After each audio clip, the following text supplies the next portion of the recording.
A Comedy So Bizarre by Rosemary Baldry.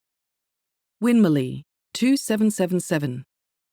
Narrated by Chloe Schwank.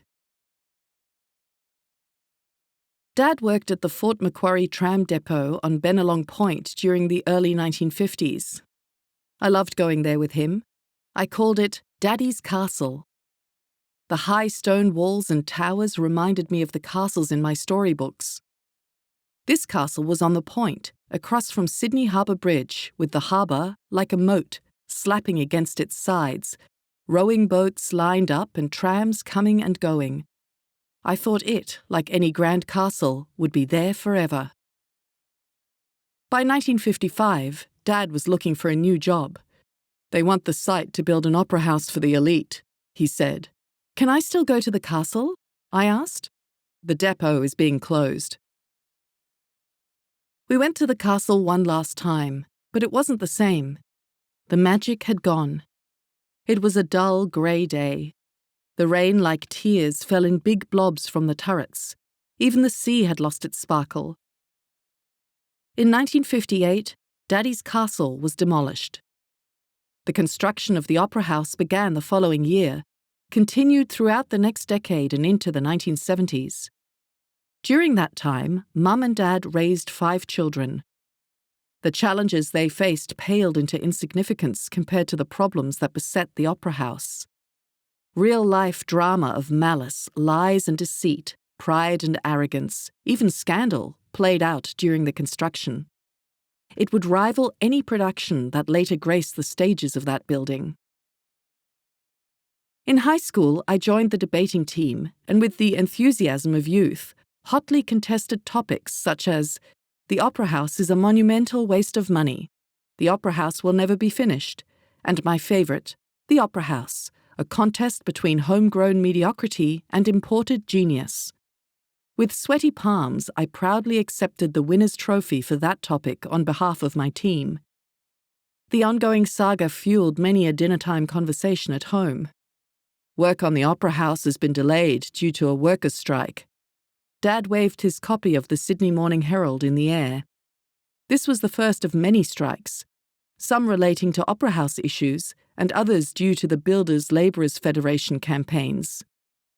Dad didn't join the thousands of true blue Aussies who loved gambling and helped fund the opera house by purchasing opera house lottery tickets. When I started work, I joined the office lottery pool.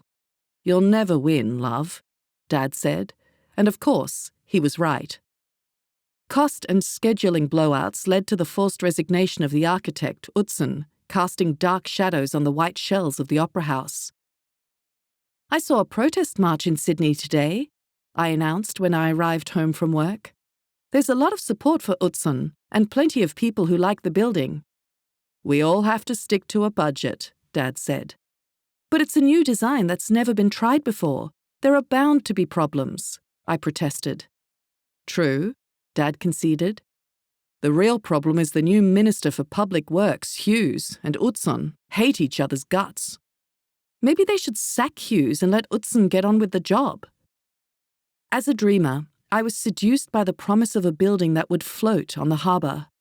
Sydney had some magnificent buildings which I'd photographed ever since Dad gave me his Brownie box camera when I was in primary school. Now I had a single-lens reflex and was impatient to add photos of the opera house, without its scaffolding, to my collection of Gothic arches, colonnades, stained glass windows, church spires. Buildings that felt as good as they looked with the warmth of golden sandstone or the coolness of marble columns. I knew these classic buildings were similar to others around the world. The opera house promised to be unique, something new and visionary. That thought made me shiver with excitement.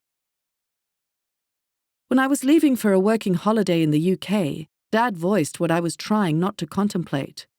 "Don't expect the opera house to be finished when you return, love." And it wasn't.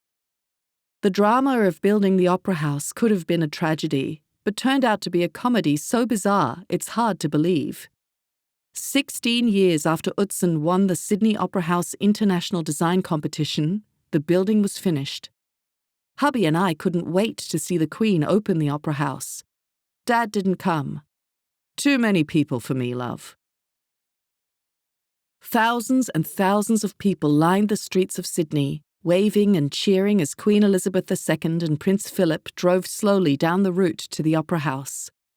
Flags and bunting decorated streets and shops, and grand buildings in Macquarie Street were illuminated. Sydney Harbour was congested with boats, and the Opera House steps a sea of people. Bands playing and a fly-past of Air Force fighter planes couldn't drown out the excited buzz of spectators. The crowd roared their approval when the Queen said the words many thought they'd never hear. "I have much pleasure in declaring the Sydney Opera House open." It was 20 October 1973. In 2023, hubby and I joined hundreds of thousands who celebrated the 50th birthday of Sydney Opera House. Today, it's recognised as a masterpiece of 20th century architecture, one of the world's most famous, distinctive and photographed buildings, a UNESCO World Heritage Site. Dad would be pleased it's not for the elite.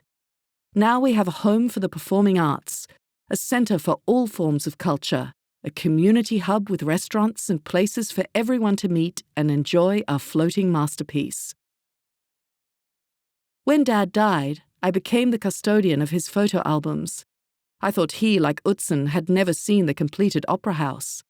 His albums contained family photos neatly labelled, some with witty dad comments.